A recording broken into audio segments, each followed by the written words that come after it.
दोस्तों, ईश्वर जब एक दरवाजा बंद कर देता है तो दूसरा खोल देता है, लेकिन हम उस बंद दरवाजे की तरफ ही देखते रहते हैं। खुले दरवाजे की तरफ तो हमारी नजर ही नहीं जाती है। It is not your physical deficiency which stops you to achieve your goal, it is your vision which actually becomes your hurdle in achieving your goal. दोस्तों, आज हम बात करेंगे हेलन केलर की। हेलन केलर का जन्म 27 जून 1880 को अल्बामा में अमेरिका में हुआ था। 19 महीने की उम्र में उसे बुखार आया और बुखार तो 2-4 दिन में चला गया, लेकिन उसने अपनी सुनने की क्षमता और देखने की क्षमता गंवा दी। She became deaf blind person.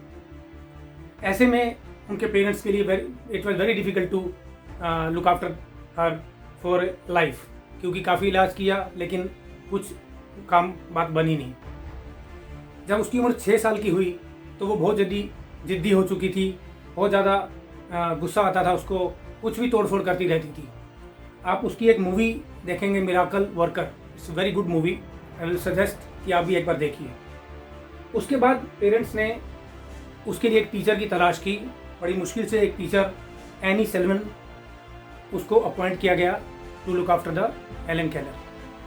6 वर्ष की बच्ची को पहले उसका गुस्सा शांत करना, फिर उसको सिखाना, फिर उसको पढ़ना, पढ़ाना, समझाना। जो लड़की सुन नहीं सकती थी, देख नहीं सकती थी, वो क्या कर सकती थी? क्योंकि जो इंसान सुन नहीं पाता है वो बोल भी नहीं पाता है। तो उसको आप कैसे बताएंगे? उसके हाथ पर पानी डाल सकते हैं, लेकिन उसको ये नहीं बता सकते कि ये पानी है।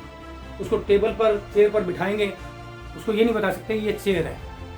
लेकिन एनी सेल्वन ने वो कर दिखाया। उसकी कोशिश ही थी जो उसने अपनी फिंगर से, क्योंकि हेलन केलर महसूस कर सकती थी कि वो किस चीज़ को कुछ चीज़ उसको लग रही है, कुछ सिंबल बन रहा है, तो वो उसके हाथ पर अपनी फिंगर से अल्फ़ाबेट बनाना शुरू किया, उसको सिखाना शुरू किया। उसने पहला वर्ड डी बनाया और उसको बताया कि डी ऐसा होता है, ओ ऐसा होता है, एल ऐसा होता है, एल ऐसा होता है। वो उसको बहुत मेहनत करके सिखाती रही, दिन रात उसने मेहनत की। सबसे पहले उसने उसका गुस्सा शांत किया, उसको बैठकर चम्मच से खाना सिखाया, क्योंकि वो पहले ऐसे ही हाथ मुंह में डाल लेती थी। You can see the movie, आपको उसकी कैरेक्टर के बारे में पता लगेगा। लेकिन धीरे धीरे उसने अपने मन को शांत किया। लेकिन इसमें एक रोल हेलन का भी था और एनी का भी था। एनी का रोल था उसको सिखाने में, और हेलन के पास जो जुनून था सीखने का।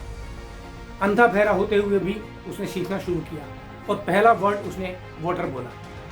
उनके पेरेंट्स को बड़ी खुशी हुई कि ये लड़की जो हमें लग रहा था कुछ नहीं करेगी, कुछ नहीं बोल पाएगी ज़िंदगी में, उसने कम से कम बोलना शुरू किया। इसके बाद वो सीखती चली गई, पढ़ना शुरू किया। एनी ने उसका साथ तब तक नहीं छोड़ा जब तक वो जिंदा रही। एनी ने उसको, एक्चुअली एनी का भी बहुत कई रोल है सक्सेस में जितना हेलन का। हेलन ने हार्वर्ड यूनिवर्सिटी से BA ऑनर्स डिग्री प्राप्त की। वो पहली डेफ ब्लाइंड पर्सन थी जिसको ये डिग्री मिली।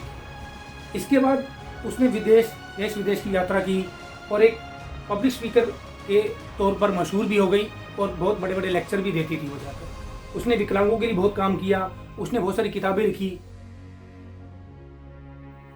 एनी सेल्वन तब तक उसके साथ में रह गई, उसकी परछाई बनकर रही जब तक वो जिंदा रही। 49 ईयर्स की एज में एनी का निधन हो गया। और जैसा कि स्टोरी से पता लगता है कि हेलन को एक और टीचर दिया गया, एक नौजवान टीचर, और कहते हैं कि उसको उस टीचर से प्यार हो गया, और एक रात वो उसके साथ भागने की तैयारी कर रही थी, लेकिन उसके पेरेंट्स को पता लग गया। उसके पेरेंट्स के समझाने के बाद वो रुक गई। तो सोचिए, अगर वो भाग जाती तो शायद उसकी सक्सेसफुल स्टोरी हमें सुनने को, देखने को नहीं मिलती। हेलन की जो राइटिंग थी, जो बुक्स थी, उससे कुछ कोट्स मैं आपको बताऊंगा। The most pathetic person is someone who has sight but no vision. ये उन्होंने किस संदर्भ में लिखा होगा कि एक इंसान जिसकी आंखें हैं, जो देख सकता है, और उसका कोई विजन नहीं है। ये हमें बहुत कुछ सिखाता है कि आज आंखें होते हुए भी लोग ये नहीं देख पाते हैं कि उनको लाइफ में क्या करना है, उनको अपनी लाइफ में किस तरफ जाना है, सक्सेस किस तरफ है, और उसके लिए उनको क्या करना पड़ेगा, क्या मेहनत करनी पड़ेगी। इससे ज़्यादा मेहनत कौन कर सकता है जिसकी आंखें ना हो, या जिसकी सुनने की क्षमता ना हो, और वो किताबें भी लिखे, BA ऑनर्स की डिग्री भी ले ले, और ऐसी यूनिवर्सिटी से जिस यूनिवर्सिटी में कोई पार्शलिटी नहीं होती। अगर आप विकलांग हैं या आप नॉर्मल पर्सन हैं, आपको वही टफ क्वेश्चन दिए जाएंगे जो टफ क्वेश्चन दूसरे स्टूडेंट्स को। तो हमें इनसे सीखने की बहुत ज़्यादा ज़रूरत है। हेलन ने बहुत सारी बुक्स लिखी जिसके अंदर कुछ कोट्स थी।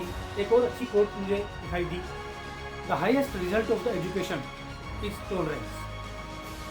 यानी कि हम उसके दिमाग को पढ़ें तो ये कहना चाहती है कि हम कितनी भी पढ़ाई कर लें, लेकिन हमारे में अगर धैर्य नहीं है तो हम सफलता प्राप्त नहीं कर सकते। अब सोचिए, कोई इतना अच्छा बल्लेबाज क्रिकेट खेलने के लिए मैदान में उतरता है और आते ही वो चौके मारना शुरू कर देता है, तो क्या होगा?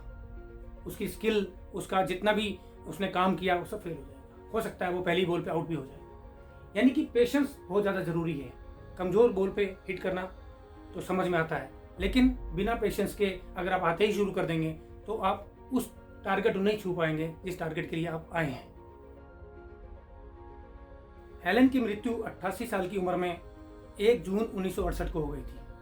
दोस्तों, वो हमारे लिए एक एग्जाम्पल सेट करके गई है, खासकर उन विकलांगों के लिए जो ये सोचते हैं कि वो कमज़ोर हैं। अगर हम मन में ठान लें तो हम कुछ भी कर सकते हैं, कोई भी ऊंचाई छू सकते हैं। दोस्तों, अगर आपको ये वीडियो अच्छा लगा होगा तो इसे लाइक करिए, दोस्तों के साथ शेयर करिए, कमेंट बॉक्स में लिखिए कि आप किस तरह के वीडियो सुनना चाहते हैं। मैं उस तरीके की वीडियो बनाकर आपके सामने आऊँगा। और मेरे चैनल को जिन्होंने सब्सक्राइब नहीं किया है उसे सब्सक्राइब करें। Thank you very much. जय हिंद।